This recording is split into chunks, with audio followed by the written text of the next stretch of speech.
আমার অন্তরের অবস্থা আপনাদের কাছে ব্যক্ত করতেছি যে আমার অন্তর এটাই বলতেছে যে এই ৪৫ জনকে ইনশাআল্লাহ ইনশাআল্লাহ ইনশাআল্লাহ সুম্মা ইনশাআল্লাহ আল্লাহ তাআলা হজে মাবরুরা দান করবেন বলি আল্লাহুম্মা আমিন।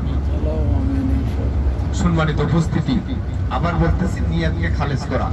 এটা গেল প্রথম হাদিস। দ্বিতীয় হাদিস হচ্ছে শেষের হাদিস। আমি দুইটা হাদিসের ব্যাপারে কথা বলছিলাম। দ্বিতীয় হাদিসটা কি? একদম শেষের হাদিসটা 2 নম্বর হাদিস আলোচনা। ওয়ান আবি হুরায়রা রাদিয়াল্লাহু তাআলা আনহু قال قال رسول الله صلى الله عليه وسلم কালিমাতানি হাবিবাতানি ইলার রহমানি সুকিলাতানি খুফিফাতানি আলাল লিসানি ফিল মিজান সুবহানাল্লাহি ওয়া বিহামদিহি সুবহানাল্লাহিল আযীম।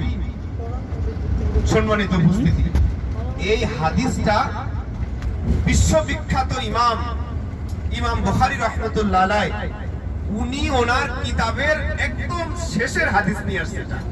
এই হাদিস দিয়ে উনি ওনার কিতাব শেষ করছেন। এই কিতাবের অনেক বড় ব্যাখ্যা আছে।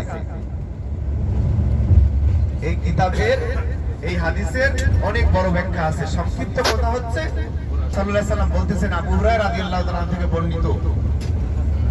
আপনারা আমার কথাগুলো একটু মনোযোগ দিয়ে শুনবেন আর আশেপাশে চোখ খোলা রাখবেন। বিভিন্ন মানজার দেখা যাচ্ছে, মানজার মানে দৃশ্য, বিভিন্ন দৃশ্য দেখা যাচ্ছে, দর্শনার্থী জায়গা, বিভিন্ন সুন্দর সুন্দর দৃশ্য দেখা যাচ্ছে, এগুলো দেখবেন আর একটু কান খোলা রাখবেন। সম্মানিত উপস্থিতি, 2 নম্বর হাদিস হচ্ছে বুখারী শরীফের শেষ হাদিস। রাসূল সাল্লাল্লাহু আলাইহি ওয়াসাল্লাম বলতেছেন, কালিমাতানি হাবিবাতানি ইলার রহমানি, রবের কাছে, আল্লাহর কাছে, রহমানের